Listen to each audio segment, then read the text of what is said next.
Hi, this is Mike Dawson from Modern Drummer Magazine. I am on Musicians on Record, and let's hit it. Hi, welcome to Musicians on the Record. I'm David Ward. This is the show where we bring you the musician's story, and I'm very excited today. We've got drummer and managing editor of Modern Drummer Magazine on the show with us today, Mike Dawson. Welcome, Mike. Hey, thanks for having me. Appreciate it. Pleasure to have you. Thank you for making the time. I want to talk about, you're doing a lot of cool stuff, managing Modern Drummer, obviously the editor of that. You're doing the podcast with Mike Johnson. You've got the Home Studio Drummer channel on YouTube, a lot of very cool stuff. I'd like to start, if we can, though, with, this is quite a lot you're doing in the music business. How did your drum story begin? When did you fall in love with the drums? That's a hard question to answer, and everyone asks it because I don't know. If you would have talked to my great aunt, she every Christmas when I was a kid, she would say, "What do you want for Christmas?" or "What do you want for your birthday?" And I always answered the same way: I want a band.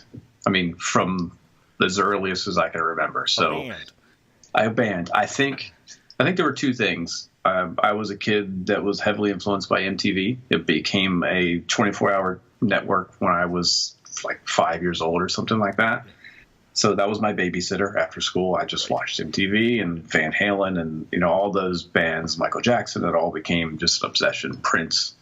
So that was one thing. It was just so cool. And then two was the marching bands that would parade through town on Veterans Day. For some reason, the drums I think it was just the power of the drums. I just couldn't. It was just infectious. And then drum set playing, whenever I would see someone play drum set, it just looked so strange, like a space shuttle or something. And, those were just the things I remember. Like, I want to do that. I don't know why I want to do that. So to say what's caused it, no idea. No idea. You just knew you wanted to do it. That's what it was. I just wanted to be involved in music for whatever reason. Yeah. And was there any specific band that you wanted to be in, whether after watching MTV or before? Yeah. I mean, originally I wanted to be Eddie Van Halen. I wanted to be a guitarist. Right. But then it was when I was in fourth grade, I was sitting at a table with two of my guy friends and one girl that we all had a crush on, and the other two guys played drums and I didn't, so they could talk about playing drums and how cool it was. And I'm like, well, I think I might have to get a drum set to be able to keep up with this. And it was Living Colour when their first album came out. Yeah. So when that video came on MTV, we saw Will Calhoun. It was like, I want to be that guy. He looks like the coolest person ever. I want to be that guy. Yeah, that whole band was cool, wasn't it? Really powerful. Oh, yeah. The culture they were huge for me. That was my first. I mean, I was obsessed with all the stuff in the 80s as a kid, but when I saw Living Colour, I was like, that's mine. That's what I want to do. I want to play rock like that. Yeah, and he's a powerful drummer, right? Have you had a chance to meet him or talk or interview him? Yeah, what was that fortunately. Like? He's just so cool that I didn't get overwhelmed. And at that point, it was like, I told him, I was like, you're probably the reason why I'm a drummer and why I have this career. He's like, cool, man, let's just hang out. So when he played the Modern Drummer Festival, I actually helped him tune his kit. So I got to just hang with him for about a half hour. Wow, that's great. It was just cool. He's such a really cool person that I wasn't starstruck. It was just like, oh, he's just cool. I'm glad my hero is cool. Absolutely, yeah. And it made you feel at ease. That's very nice. Yeah, totally, yeah. So clearly you ultimately got a drum set because you can clearly play. When did that happen? What was your first kit, Mike? My first kit would have been fourth grade, and it was one of those cheap Sears catalog kids kits. It was a red sparkle finish with a 16-inch bass drum and maybe a 10-inch tom and a 10-inch snare. My parents weren't, I told them, I was like, I'm serious. You need to get me a real drum set. And I saw that. I'm like, I'm gonna break through that. You're gonna have to get me something else in a year. And that's exactly what happened. A year later, they got me a real drum set. It was still a Sears catalog drum set, but it was like I think it was a Black Hawk was the series. It was actually a real drum set with a real hi-hat and everything. But yeah, my first kit was one of those 3-piece toy sets with little 10-inch splash cymbal. I learned the entire first Living Color record on that tiny little kit. Right. That's great. That's amazing. That's amazing. So obviously Living Color, a big influence on you musically. Who else were you listening to that you loved, whether drummers or music in general? Yeah, we're talking that early couple of years. It would have been mostly whatever my brother or dad was listening to. So my brother was in the punk rock, so Ramones. The day I got my drum set, we learned a Ramones record, The Clash, U2, and then my father's influence, it was The Doors and Led Zeppelin and Jimi Hendrix. And then MTV, it was Van Halen and, all that late 80s hard rock stuff that was coming out. So I would say probably U2, Living Color, and then the Ramones. They were like my 3 biggest at that time. Yeah, that's fantastic. And were there any teachers that came along? Yeah, I have to credit, when I joined the school band program in 5th grade, my first choice instrument was saxophone. Wow. And the band teacher pulled me aside. He's like, I heard you play drums. I know we're going to have too many saxophone players. Why don't you be a percussionist? So that was Dennis Fraley, and I owe my entire life's direction to him at that point. Wow. If I would have played saxophone, I probably would have quit after high school or something. Yep. Him. And then I had a private teacher, Kevin Lloyd. He was a percussion specialist in the county. He really took me, I guess he saw something in me, and we worked. He really helped me out. So, I had some great teachers, great band directors, great private teachers. I didn't have a drum set lesson until I was a senior in high school. Wow. I just studied classical percussion up until that point. And where was this, Mike? Where did you grow up and started playing? Yeah, a little town of Brunswick, Maryland, which is right on the Potomac River, and it's about 8 miles away from Harper's Ferry, West Virginia. Cool. Very cool. Not an arts mecca by any stretch. I get it. I've been there, done that. Same for me. Small town. So, family supportive of music. Other members in you mentioned your brother and dad. Yeah. Anybody else play music? Yeah. Well, my brother got a guitar the same year I got a drum set, so we kind of learned together. My dad always had an acoustic guitar, and he sang and played. Nothing professionally, just for fun. And his youngest brother was more serious about playing. He was, he was maybe 13 years or so older than me. He was coming from the AC/DC Judas Priest culture. Again, as soon as I got my first drum set, he's like, "You're going to be my drummer." So I was going up to his house every Sunday, and we would play Led Zeppelin records and Deep Purple records and Kiss records. And sure. So it was every week for like 3-4 hours. I would just be jamming with him and his friends. He just needed a drummer. I had a drum set, and I became his drummer. Right. Natural fit, right? Natural fit. Yeah, excellent. And so what was the dream that was starting to bubble up, Mike, that was starting to formulate for you? The dream, wow. At what point? When I was 12, I thought I was going to be a professional baseball player, a doctor, and a rock star all at once. Cool. Why not, right? Why not? I chose the one that had the least amount of schooling and physical exertion. Right. That's great. It was probably in high school it was definitely in high school when I decided, okay, I'm going to try this as a career. Okay. At that point, music was just a really, really important part of my life, but never like a career.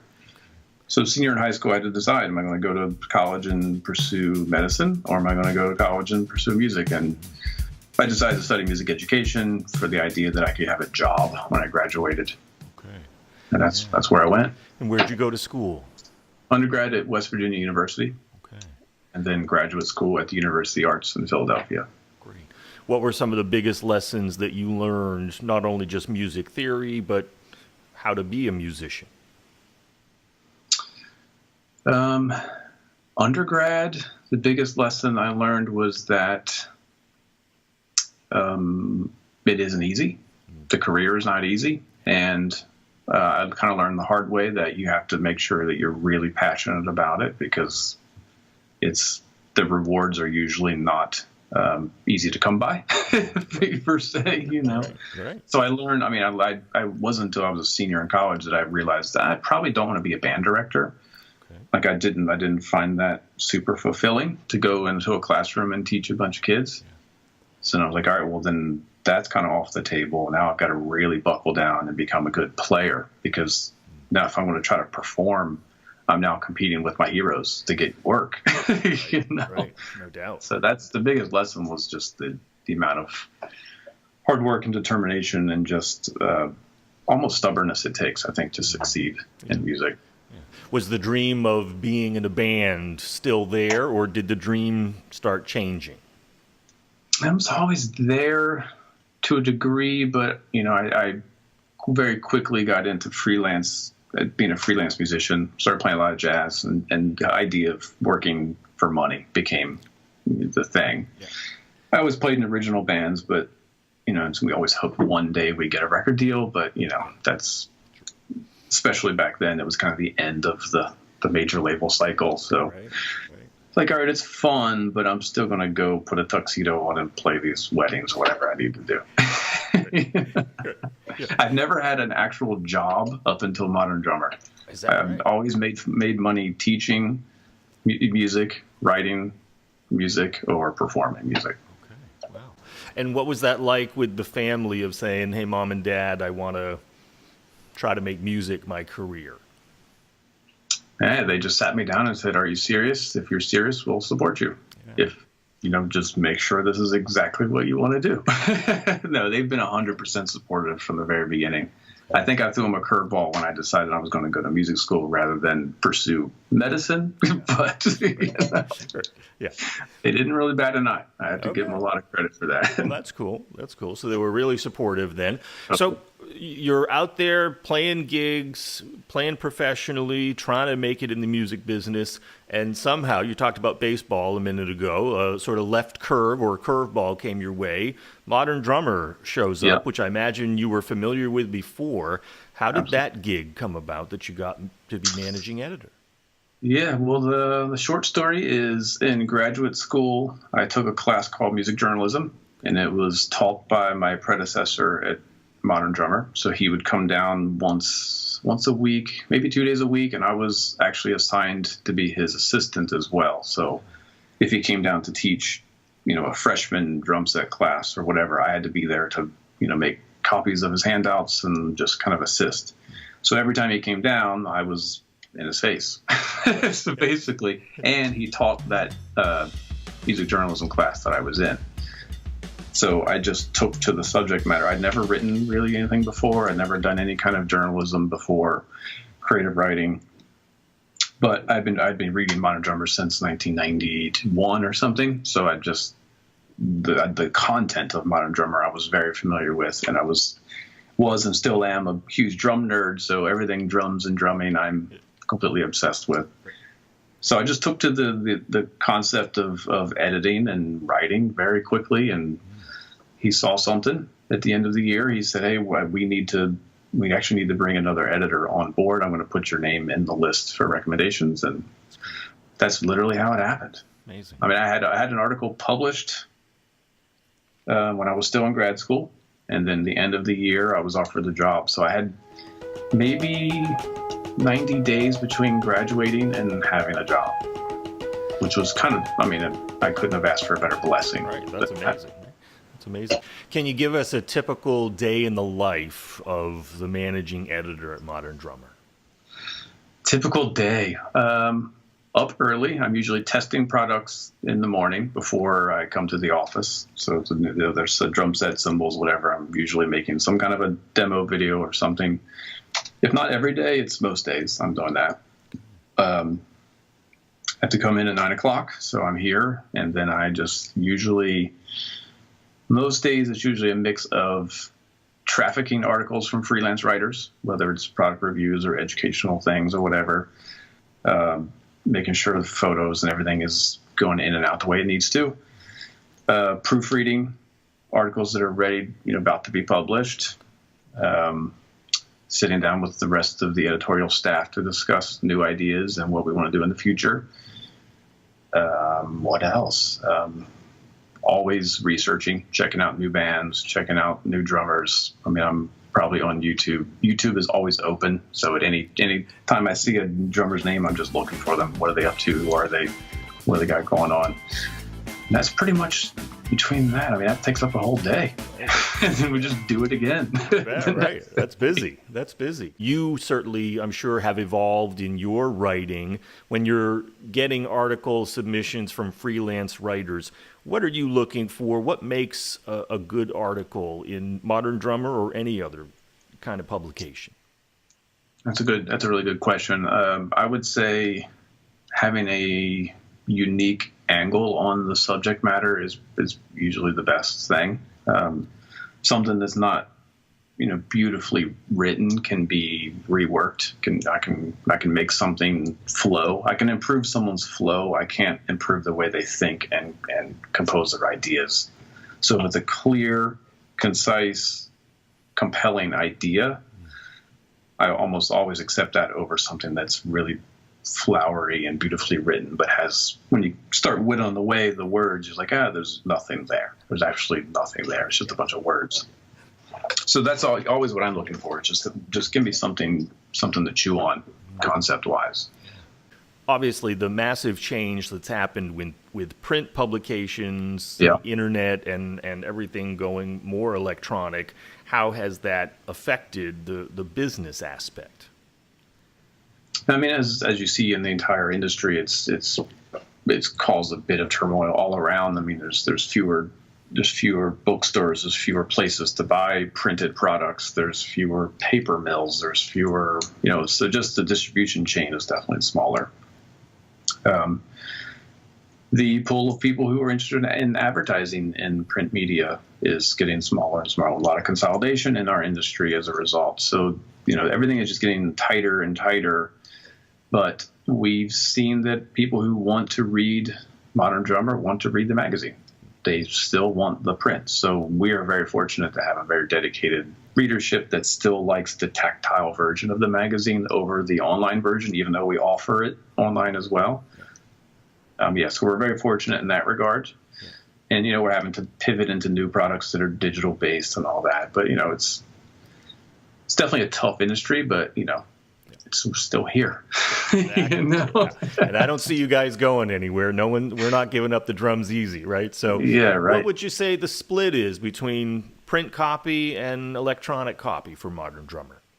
Oh, I don't know the numbers. It's exponentially more print from what I've told. Yeah, it's a lot. It's majority of our new subscribers want both the print and the digital versus just the digital. That's fantastic. That's what I was last told. I kind of stay out of that world, and it's like a need to know for me. I just want to get my work done. Right. Yeah. Forget the numbers. Let somebody else take care of that part, right? No doubt. I want to just play with drum sets and cymbals and stuff. Just want to play on the drums all day, right? So that's awesome. And interview my heroes. That's what I want. That's right. Who are some of those heroes that you've been able to interview so far, and who would you still like to interview? Yeah, I've interviewed most of my current heroes. I've interviewed Matt Chamberlain a couple times. He's probably one of my most recent number one influences. Steve Jordan, huge influence. Glenn Kochi from Wilco. I've interviewed him several times. He's been a major influence in the past decade or so for me. And there's a lot of other people that, I'm interviewing someone basically every month, and I would think each one of them is a hero in a certain way, maybe not in the drum god kind of level, but they all have something that I only take assignments when I'm curious about something. So I think of interviewing an artist as an opportunity for me to get a free lesson out of them. Right. That's how I approach it. Let me ask you all the stuff that I would ask you if I was paying you and we were in a drum studio and you were showing me stuff. Right. But heroes that I haven't interviewed, I would put Vinny Cayuta probably at the top of that list. He's probably the one superhero of mine that I haven't interviewed. Yeah. Well, hopefully soon, right? Hopefully soon. Yeah. Who knows? That would be cool. one of the products you guys offer at Modern Drummer electronically now is the podcast with you and Mike Johnston, great drummer, great teacher, obviously. Talk a little bit about that. That's a fun podcast. How did you guys start that, and where do you want that to go? Yeah, that came completely just organically. I got to know Mike years ago. Chad at Vader Drumsticks introduced me to what he was doing. He sent me an email with a link to his website, and I saw just how special he was with transmitting education through a camera, through a digital medium. I felt like it was far superior than what anyone was doing at the time. So we just kind of struck up a friendship just out of respect for what he was doing, and he respected Modern Drummer, and he was appreciative that I understood what he was doing and wasn't one of the people that are like, is that online thing that'll never last. You know, he was met with a lot of that, like, online lessons will never work. And I believed in him from the very beginning. So we became good friends. So then we would just kind of talk like every couple of weeks. He would just call and we would just talk. And eventually he's like, why don't we record this and put it out as a podcast? Because we're like spending a good hour just completely nerding out about random drum stuff. So that was it. So we got together at a NAMM show with the rest of the Modern Drummer crew and pitched the idea, and we're 1 million downloads later. Wow. It's like, wow, here we are. Cool. That's very cool. Yeah. What are some of the biggest things you've learned from him? He's such an incredible teacher. Yeah, the thing I'm constantly impressed with his ability to get better at delivering information the way he does. He's as obsessed about the art of teaching as he is the art of drumming, and I don't see that in a lot of educators. It's usually, I'm really great at drumming and I'm going to try to teach you how to do it, but I haven't really studied the art of teaching. So that always impresses me every time. And editing the podcast, I have to take out so few. There's never a stutter. There's never a murmur coming from out of him. His audio file is consistently the same dynamic. And mine is like up and down, and I'm like tripping over my own feet the whole time. So that every week I'm just reminded, like, this guy knows how to talk. Like, he's got this dialed in. On top of his game. I think you do great as well. So you're actually the one editing it. Yeah, I do. The editing, mixing, publishing. Yeah. The other exciting thing that's coming up is PASIC 2018. Yep. For those who be watching this before, and you are doing a performance. Yeah, I'm giving a masterclass. Yeah. Yep. Can you talk about that, please? Yeah, that came out of left field for me. I was approached by the drum set committee chair, and he said, I'm going to put your name in the hat for consideration. I love what you're doing. Basically, it was all via the 1 minute experimental videos I was posting on Instagram, where I've been spending the past couple of years just trying to find my own voice on the instrument, because I've done so much work where I'm trying to sound like someone else. Like, I'm in a cover band, I'm trying to sound like this drummer. If I'm recording an album for somebody and they say, I want you to sound like this person. So I felt like I could play the drums and I could play them, I get good sounds and all this, but what do I have to say on the instrument? That was the question. Yeah. So a couple of years ago, I decided this is all part of that morning routine where I'm going to go down to my drum set.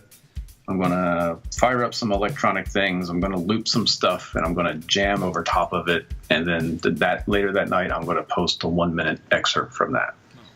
So it just started. That was just what I'm going to do. I'm going to just do that, and I'm going to eventually find some things that are mine that no one's ever done before. Because these loops I'm improvising. They can't be recreated. They're once they're done, they're gone.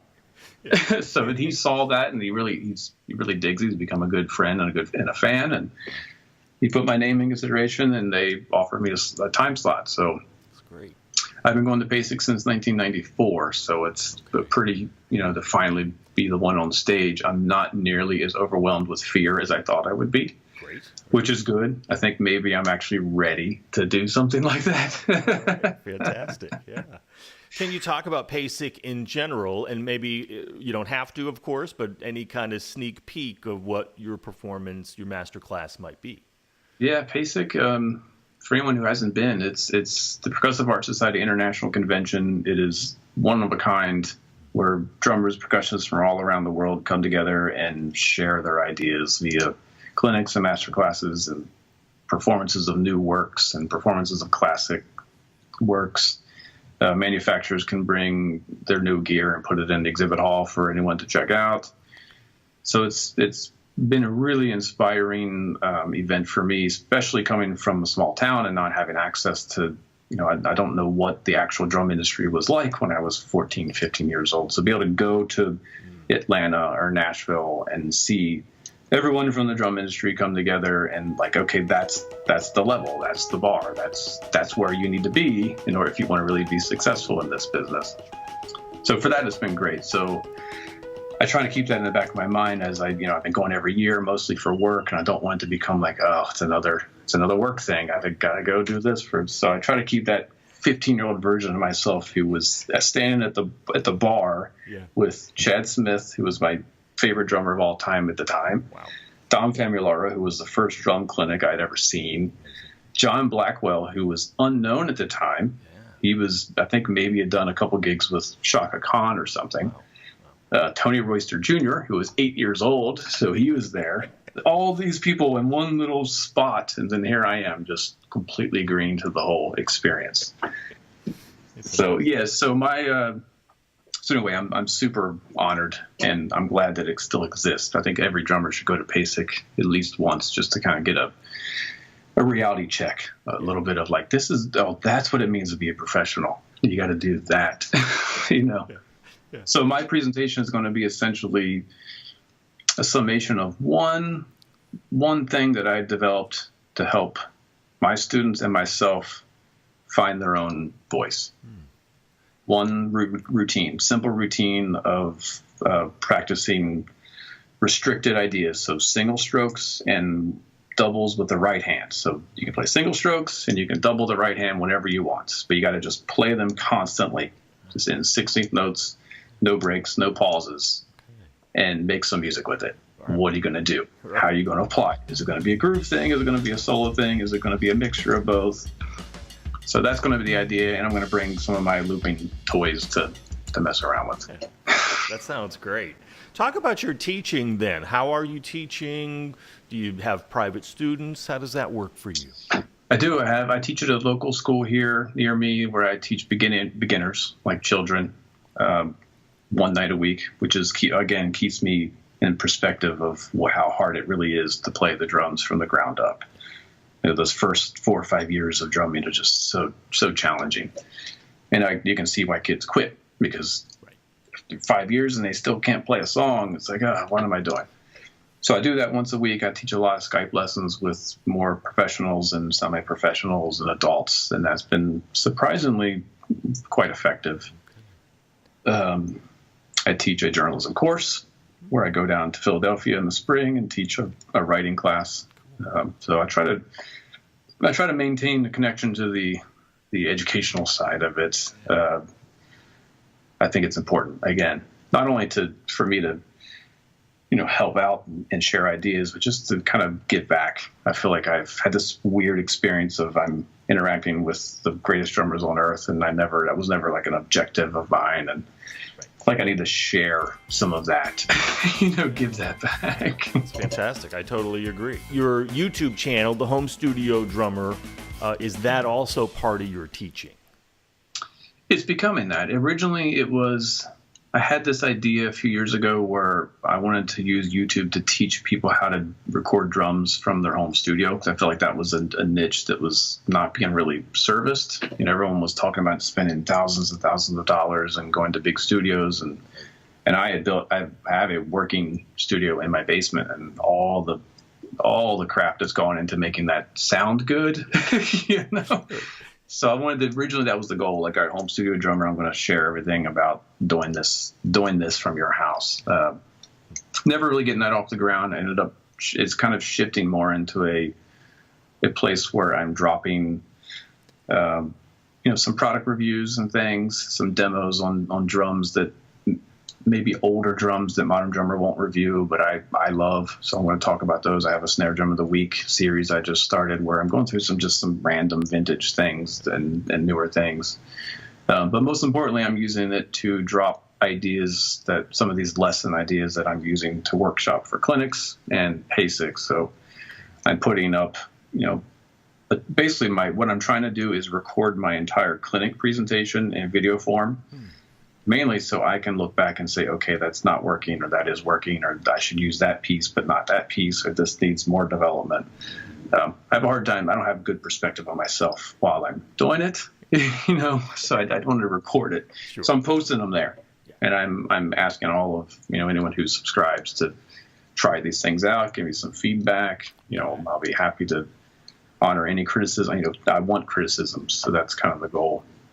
And it's been cool. I put one up just the other week, and I've gotten 2 really, really good critiques that have already kind of shifted part of my PASIC presentation. That's great. Yeah. It sounds pretty good to me when I'm listening and watching your video. So it sounds good. Thanks. Yeah, absolutely. The other thing that I was interested in was these groove meditations and where the idea from that, because I haven't seen that anybody else doing it. It's a very cool concept. Can you tell people what it is and how that idea came about? Yeah. So everything that I post on YouTube or Instagram or Facebook, or all of it is just based on stuff that I'm curious about for myself. I'm not thinking like, what do people want to see? I don't do drum covers because I think people want to see it. The drum covers I've done because these are songs that I wanted to learn note for note, like down to every last note of every fill. Like, so I have a drum influences series where I did that, where I learned a Living Color song note for note. Like, I wanted to get to the point, and I tried to get the drum set to sound exactly like the recording. Wow. That was all kind of that, like, I'm exploring how to make my studio better. Like, I can get these sounds. If you want me to get a police sound, I can get the police. If you want a perfect circle, I can get a perfect circle. If you want James Brown, I can get James Brown. So that's what those are. The groove meditations developed because I realized that I could not play 5 minutes of a beat without mentally falling apart at some point. Maybe I could keep on playing. And if you were just kind of casually listening, like, yeah, he's playing the same beat for 5 minutes. But inevitably, there's some point around the 2 to 3 minute mark where there's a mental break. Yeah. And the more I kind of obsessed over it, the more I could hear it. And the more frustrating it became. And this all stemmed from doing recordings for people and feeling like the first verse, the first chorus, maybe the second verse, super intense, feels great. It's got that energy. Then I get to the second chorus and maybe the bridge, and then something happens, and I'm like, it's technically fine, but there's something in it, that extra spice, that's not there. So I'm like, all right, heck with it. Here's what I'm going to do. I'm going to pick a groove. I'm going to pick a classic groove, whatever it may be, a Bonham groove or a Yogi Horton groove or a Steely Dan beat, whatever, and I'm going to play that sucker for 5 minutes, or 10 minutes was my original goal. So I'm going to keep doing it until I can get through 5 minutes without a mental break. So if I can only go 30 seconds, I stop and start over. If I go 2.5 minutes, stop and start over. So I don't think any of those group meditations are flawless mentally, but close. That's as close as I could get. So each of those videos is like the culmination of a week obsession over this Yogi Horton beat. So I decided I'm going to do it on Monday, and on Friday I'm going to put the video up. Same thing with the drum influences series. All of those were like, I'm going to learn Wipeout this week. So I spend the first 2-3 days learning it, note for note, memorizing it, getting the sounds, and then I'm going to spend the next 2 days recording it, mixing it, and that's it. In 5 days, it's done, and I'm never going to return to it. It's done. But that's really adding to your drumming toolbox, right? And that was the whole point. Yeah, that was the whole point. If you say you want me to sound like Jeff Porcaro, then I want to know that I've gone through the process of getting the Jeff Porcaro sound, and I can deliver it as best as I possibly can. What are some of your favorite drumming books, drum education, series, lessons, videos? What comes to mind for you around that?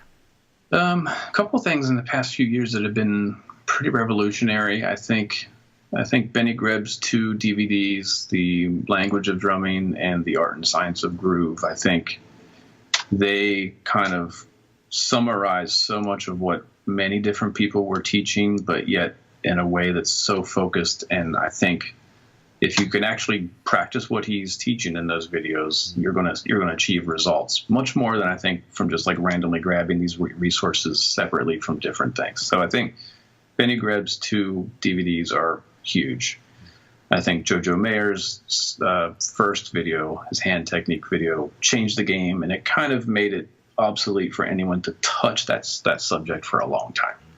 Don't even broach the idea of hand technique because JoJo's done it. It's there. With JoJo. It's done. If you need to learn how to do whatever stroke, he's got it. He's got it there. Right. So those 3, I think, from a less kind of technical side, Steve Jordan's DVD, The Groove Is Here, might be the all-time greatest drum video just from a vibe, aesthetic perspective.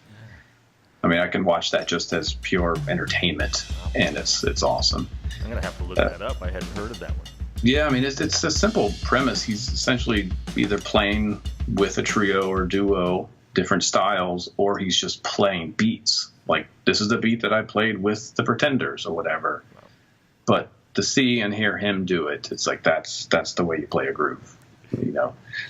So that one, I think, from a more kind of outside the box perspective, I think Mark Giuliano's recent book, I can't remember what the title of it is, but I think he calls it The Drop Method. But it's a book with some videos. He's trying to teach you how to develop the tools for improvisation, which I don't think anyone's touched on.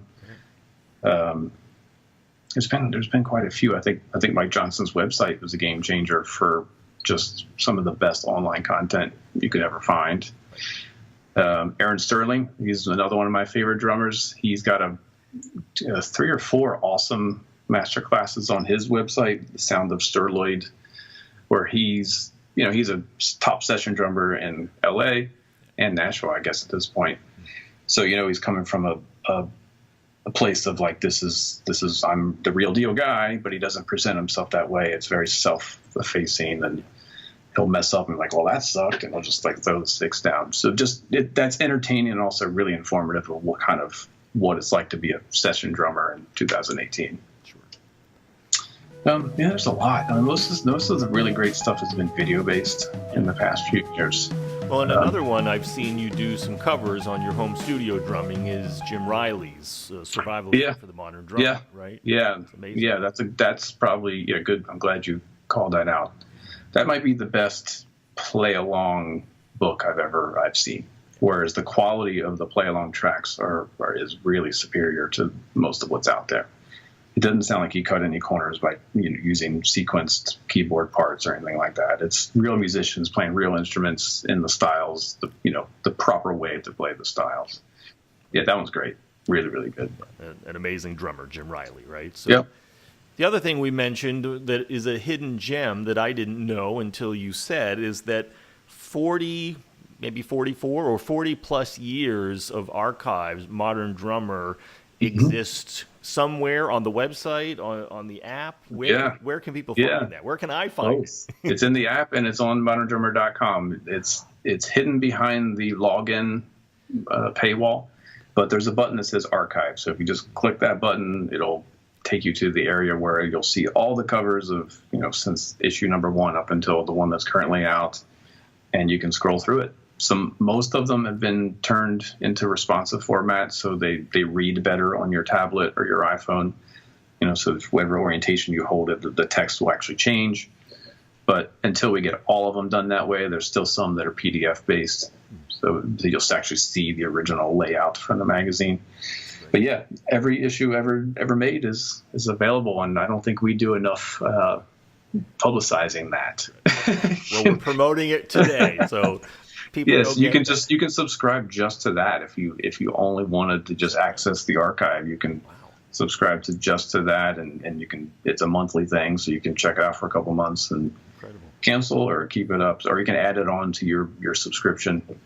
If you want your subscription plus the archive, you can add that onto it. Sure. Do we know or remember who was on the first cover? Buddy Rich. Buddy Rich. Who else, right? Yeah, of course. Right. Yep, the magazine that Buddy Rich made. Yeah. There you go. You've talked with a lot of drummers, Mike. You're seeing the drum business every single day. Can you talk to, you know, the kid who's taking lessons, who's struggling, like you said earlier, who's struggling with their drumming, trying to keep some inspiration and motivation, and or the adult drummer who's trying to make it in the music business? What advice would you give to those folks? I think it'd be different for those two cases. I think for the young drummer, it'd be just keep it fun. Try to just whatever you need to do to make it, because it should be fun. It shouldn't be easy. It's going to be difficult. So I think you have to understand that it is a challenge, and you should enjoy that challenge just like anything else. I mean, it'll take years of hard work to finally get to the point where you're like, wow, I can really do what I wanted to do 5 years ago. You know. Right, yeah. So, but that said, I think you got to find something that makes it fun, whether it's finding the right teacher. I don't think we consider that enough, that some teachers just aren't good matches for certain types of students. Yep. That's no disrespect to teachers or students or parents. It's just you got to find the teacher that you or your child connects with in a certain way, that understands how they learn and their interest. And then I think, keeping it fun. I think for the adult, the same thing, keeping it fun, because it can be incredibly frustrating. I know I've hit several plateaus as an adult, you know, professional, semi-professional player, where I thought I'm just never going to get better. Like nothing is improving, and I'm starting to hear how bad I am. You know, that was like my ears finally caught up with my technique and surpassed it. And I'm like, dang, I can't play a simple groove in time. You know, that was the most recent thing where I finally got a recording studio set up. I'm like, I'm ready to start making drum tracks for people. And the first couple I got, I'm like, my sounds are terrible. I can't play in time. My parts aren't that good. And it just kind of blew everything out the window. I'm like, oh my God, I really, really stink at this instrument. But rather than just saying, okay, I'm never going to be good, that forced me like, all right, let's study it. I mean, I asked Steve Jordan, probably the most naive question you could ever ask someone. I said, how do you know if something's grooving or not? Because that was what I was asking myself in the studio. Like, I'm playing to the click, I'm playing to the track, everything feels cool. And then I listen back and I'm like, that is awful, just awful. Something's just not right. Yeah. So I asked him that question. And he said, if you have to ask that question, then it's probably not grooving. Okay. So that was one of those Yoda kind of comments where I'm like, well, what do you mean by that? I mean, I think I get it, where you should just know that it's grooving. Well, how do I get to the point when I know that it's grooving? Right, you know? So that forced me, forced me down this like 8-year kind of odyssey of how do I determine if something's grooving or not? What do I have to do? What do I need? What skills do I need to refine in order to know if it's grooving or not? And I think I finally gotten to that answer, but it took years of just playing with a click track more, playing without a click track more, or playing longer records and recording myself more, or playing with harder or playing lighter or playing with different techniques. I mean, all kinds of stuff. And I finally found things that put me to the point where I can hear it now. I can hear when it's good and I can hear when it's not. And so what is the answer? For me, it was, I had a blind spot of subdivision control that was just really not good. And I think it comes from years of playing classical music where I'm always following a conductor, or I'm playing as a part of a group time concept, where if you're trying to play like a robot and you're in an ensemble, you're going to be the one that's wrong. Right. So I had no strength and confidence in my internal clock to be able to just play, sit down to kit, play, and know that it's dead on where I need it to be. So for me, it was just refining that and developing my ability to hear subdivisions, play subdivisions with as much accuracy as I possibly could. So now I can hear it. If I'm playing with a bass player and he's a little lazy with his subdivisions, I hear it in an instant. So I know like right away, okay, it's going to be harder to play with this guy because he's a little bit lazy on his subdivisions. It's great lesson. So I just spent years practicing with the metronome and going through all these. I just started researching like, how do you develop good time? What is good time? What is, how do you develop an ear for it? And I think just the process of focusing on it I used to drive around with the metronome in my car and just listening to it. So I think just focusing your attention on it, you become more aware of it. And now I can hear differences in timing to a level that I never could before. Sure. There's a bunch of other things I practiced to kind of develop the confidence, like playing with a metronome that drops out randomly. So I'll play it at like 90 beats per minute, and then every sixth or seventh beat, it'll just not be there. And just developing the confidence not to freak out, and then when it comes back in, I'm still on it. I'm like, all right, I'm in time. Cool. It's better today than it was yesterday. Yeah, that's a great tool right there, right? If someone needs a tool on keeping time, no question. What about Mike, someone who wants to get to where you are, or in some kind of editing or writing business with music? What advice would you give them? That's really tough, because that's almost like how to succeed in the music industry. There is no like clear path of get this degree and get this internship and you'll get this job. I think you have to just write a lot. I think I tell a lot of young, my journalism students, I'm like, don't wait for me to give you an assignment. You should have a blog already. You should be writing. You should need to write. You should be writing reviews of concerts. You should be writing reviews of new albums and gear, and interviewing people that you interact with. I mean, you should have there's no reason to not. It's so easy now with the internet. You can build your own website in an afternoon, and you just need to write, because just like playing in time, it takes years of refinement and practice. You have to practice writing just like you have to practice anything else. I mean, my first year at Modern Drummer, I would spend an entire day writing one CD review. And I would write like probably 20 pages of draft, just like, all right, I'm gonna try that. And an hour later, that's terrible. We'll do another one. That's terrible. That's terrible. That's terrible. And then now I'm at the point where, okay, if I need to have this done today, give me 2 hours. I'll get something that's at a point where it's good enough to where then we can edit it in the shape. It just takes practice. I had no writing skills before that. Okay. So I just did it every day, and being just relentless with that's not good enough. The self-critic and the self-editor was like, that's terrible. Trash it, start over. Trash it, start over. So I would say anyone who wants to be a professional writer, you got to write a lot. Write a lot. Sounds very similar to playing the drums. How do you become a better drummer? How do you become a better writer? Yeah. You just practice, right? Do it. You just do it. I mean, it's like the best and the worst of times all at once right now. The opportunities are smaller, but you've got an opportunity to do it on your own, like you never have before. So I think that's I think it's a good time to be an entrepreneur or an artist. You can test the waters and all kinds of stuff and fail and say, okay, I'm not going to do that. Let me try something else. Exactly. Yeah. Last question, Mike, because I know you've got a busy day. You're going to write an article at this point. Yeah. For you personally, and as well as with Modern Drummer, where do you want your music personally to go, and what kind of legacy, what's your sort of ultimate wish or hope for Modern Drummer? Let's start with Modern Drummer. My wish for Modern Drummer is that I wish that it's still that young drummers can appreciate what it provides. I think with the information age that's set in on us, we feel like everything is just at our disposal and you can just get anything you want. But Modern Drummer is probably been the number one source for actually getting first-person interviews with the greatest drummers of all time. No one was interviewing, Vinny Colaiuta in 1980 or 78 or whatever. Modern Drummer did. We put Sheila E. on the cover of Modern Drummer when she was playing with Prince. I mean, no one was doing that.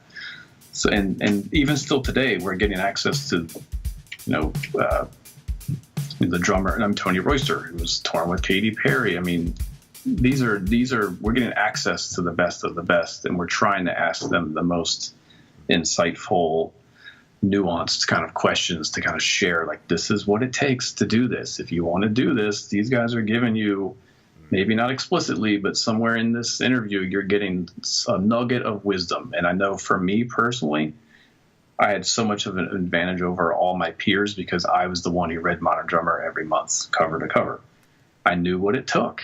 I knew what was happening. I knew what was current. I knew what was took. So one wish for modern drummer moving forward was that more young drummers would appreciate what it provides. I think would be, because I think it's important. We do this to share this information with our community, and so we don't want to be all of a sudden like, oh, it's just another interview with another magazine, and I still think it's superior to all other versions of it. So that would be my wish, is that more we can stay relevant with the newer generations moving forward. For me personally, I don't know. I just want to keep challenging myself. So I think I go through lulls where I'm like, oh, I'm not doing anything that I think is really fulfilling artistically. And then all of a sudden I'm playing on a bunch of records that I feel really proud of. And, I feel like I haven't tested myself on like a national level. And then I got offered a tour around the country for 5 weeks. So I feel like anytime I kind of put the bug out there, like, I'm kind of itching to do this, then all of a sudden I can start seeing the opportunities and wiggle into various chances to try to get that thing. So I just started on subbing on Broadway. That's something that I never thought in a million years that I would do. And that's been pretty humbling and awesome to know that I can do it at the same time. Right? That's fantastic. So yeah, What show? I think just keep. What show? Are you subbing for? Lion King. Great. Wow. Yeah, my good buddy Carter McLean again saw, we were friends, but he saw my Instagram feed, and a lot of the grooves I was putting up were just similar to the kind of things that were in Lion King, like certain syncopated kind of funky things. And he just said, hey man, you kind of got the feel that this show requires. I need to add some new subs. Do you want to learn the book? I didn't ask him, I was like, yes. I mean, I think so. Let me try it. Amazing. So that just kind of became a thing. And I've been in there, I don't know, it's probably averaging once a week. And easily the most intense, demanding gig I've ever had to do. I've heard, which has been awesome. It keeps me super sharp. Like you can't go in there, can't eat a whole pizza and go into the pit and play Lion King. You can't go to the bar for like 3 hours and then just wander over to Lion King. Right. Right. Yeah, exactly. You got to be on note for note, right? I had to learn his book note for note. Yep. I got board recordings and videos of him playing the show, and I spent a couple weeks like transcribing him like I transcribed Stuart Copeland and Will Calhoun, note for note, every fill, every accent, every mallet change. Is he using the back of the sticks or the front of the sticks? When does he turn the electronic thing on and off? Like all that stuff I had charted out in detailed notes, to the point where I'm hoping to go in, and if no one sees me go in, they don't know that it's not Carter. That's my goal. I don't think that's ever possible, but I'm hoping that maybe a few people in the orchestra are like, oh, that wasn't Carter? Cool. That's fantastic. Man, Mike Dawson, you're doing some incredible work with Modern Drummer, the podcast with you and Mike Johnston, and the Home Studio Drummer channel on YouTube. Thank you so much, Mike, for being on Musicians on the Record today. My pleasure. Thank you.